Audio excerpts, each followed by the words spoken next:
Yo, halo kalian semua, bersama saya lagi Profesor Y. Dan kali ini kita sedang berbicara tentang manajemen waktu. Dan mungkin ini juga sebuah renungan bagi kita semua ya. Oke, jadi seperti ini. Kalau kemarin-kemarin saya sudah menjelaskan tentang berbagai macam dari tips dan trik untuk manajemen waktu, mulai dari konsentrasi, fokus, dan kemudian setelah itu bukan dilengkapi sih, diakhiri juga dengan yang kita sebut dengan habit atau kebiasaan. Nah, jadi beberapa bulan belakangan ini, karena sebuah fenomena yang cukup mengejutkan juga, yaitu adalah fenomena dari virus COVID-19 ini, saya di sini terpaksa untuk bekerja dari rumah. Ya sebenarnya nggak bekerja dari rumah, tapi dirumahkan gitu aja. Dan saya memanfaatkan itu untuk sekedar untuk mengembangkan kebiasaan-kebiasaan baik dalam diri saya. Dan selama sekitar kira-kira 66 hari, saya di situ berusaha untuk membiasakan kebiasaan yang baik tersebut, yaitu ada banyak sekali tentang membaca, karena ternyata banyak sekali buku yang belum saya baca dan kemudian saya baca, dan kemudian isinya cukup menarik juga isinya, sehingga saya di sini juga di situ ingin agar kalian di situ bisa menikmati isi dari buku-buku yang saya baca, sehingga saya mengadakan sebuah event giveaway dari di IG-nya Mesti Baca. Kalian harus bisa follow dan mungkin like juga foto-fotonya, di love juga foto-fotonya di mesti.baca. Nanti kalau kalian beruntung, kalian bisa dapat buku-buku yang menginspirasi sekali dari saya. Wah. Jika berbicara tentang manajemen waktu, kita sudah berbicara cukup banyak sekali, banyak sekali episode, karena saya sekarang sedang offline mode, dan wifi saya juga agak sedikit trouble, sehingga saya di sini nggak bisa melihat video apa saja yang sudah saya upload. Jadi ya seperti itulah. Intinya banyak sekali yang sudah saya jelaskan tentang time management, mulai dari pengaturan hormon, kemudian fokus, konsentrasi, dan kemudian diakhiri dengan kebiasaan ini. Membuat sebuah kebiasaan itu bukan sebuah hal yang mudah. Kalian udah lihat, saya saja sampai merekam sekitar 3 video kan, untuk membuat penjelasan tentang cara untuk membuat kebiasaan sehingga kalian bisa menghemat waktu kalian. Karena ketika kalian di situ sudah memiliki kebiasaan, otomatis kalian itu akan menghemat waktu. Orang yang kalau udah biasa di situ berada di depan komputer, udah biasa ngetiknya akan semakin cepat, dan itu akan menghemat waktu. Pastinya seperti itu. Saya sangat merekomendasikan sekali kalian untuk membuat sebuah kebiasaan yang baik, sehingga kalian di sini bisa mengatur waktu kalian dengan baik karena kebiasaan yang baik. Dan tentu saja 3 video itu mungkin tidak cukup juga untuk mengcover semua hal tentang kebiasaan. 3 video yang terakhir dari time management ini nggak cukup untuk mengcover semua hal tentang kebiasaan.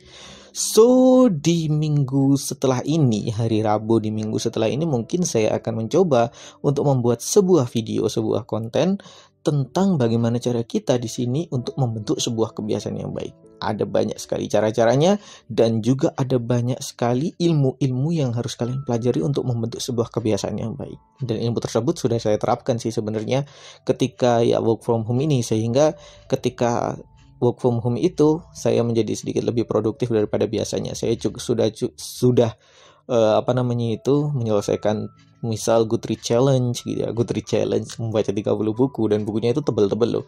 Dan juga membaca kalau setelah saya membaca buku Baca Kilat itu, kecepatan membaca saya jadi bertambah jauh banget. Satu buku itu bisa sampai setengah jam gitu bisa baca. Dan kebiasaan-kebiasaan seperti itu akan saya coba untuk membreakdown dari kebiasaan-kebiasaan itu, sehingga nanti kita bisa latihan bareng-bareng untuk membentuk sebuah kebiasaan yang baik. Nah, seperti itu juga.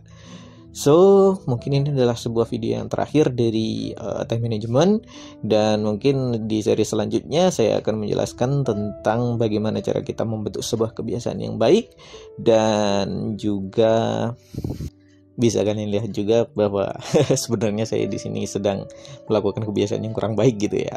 Sedang main game, tapi ya nggak apalah. Saya di sini membatasi saya untuk bermain game sekitar setengah jam aja sehari setengah jam sehari itu bukan apa-apa.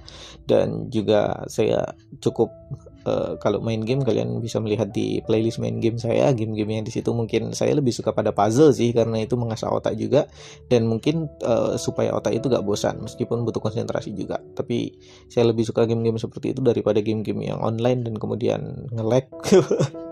Itu bangsat emang. Oke, jadi kok jadi apa namanya membicarain masalah game. So ini mungkin adalah episode terakhir dari Time Management Series.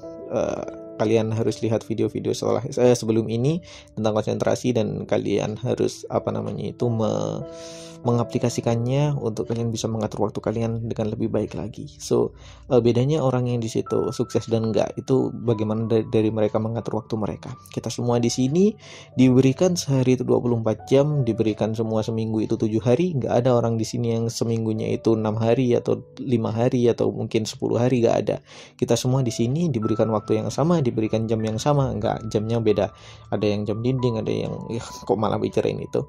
Tapi kita semua di sini diberikan waktu yang sama, kesempatan yang sama, meskipun nanti ada privilege yang lain, tapi kita semua diberi waktu yang sama untuk bekerja keras. Dan pastinya waktu yang sama untuk bekerja keras itu harus kalian manfaatkan, karena seperti yang saya bilang, entah saya pernah bilang atau enggak, waktu adalah hal yang sangat berharga, karena waktu bisa kalian tukar dengan apapun. Kalian bisa menukarnya dengan pahala, dengan uang, dengan popularitas, dengan dosa pun kalian bisa menukarkannya. Tapi yang paling nyebelin dari waktu adalah waktu itu gak bisa kalian tukar kembali. Jadi ketika kalian sudah mendapatkan uang dari waktu, uang itu gak akan bisa kalian buat untuk membeli waktu lagi. So, manfaatkanlah waktu kalian, dan juga pelajarilah time management, pelajarilah bagaimana cara kalian mengkonsentrasikan sesuatu, tingkatkan produktivitas kalian, dan buatlah kebiasaan yang baik. Dan juga jangan lupa like dan subscribe untuk kemudian kalian di sini mendapatkan inspirasi tentang mungkin di seri selanjutnya, yaitu tentang membuat kebiasaan yang baik, atau mungkin tentang bagaimana kita berharap, atau mungkin tentang bagaimana cara kita memecahkan masalah kita dengan komputer, ya siapa tahu kan.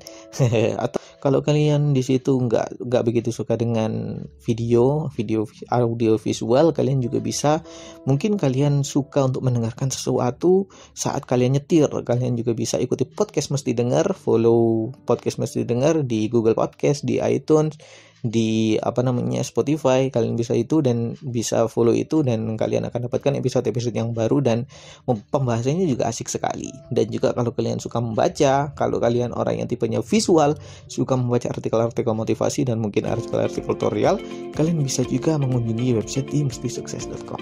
Oke, seperti itu dulu. Ini adalah akhir dari episode Time Management. Terima kasih kalian semua sudah mengikuti selama ini, dan sampai jumpa di seri selanjutnya. Bye.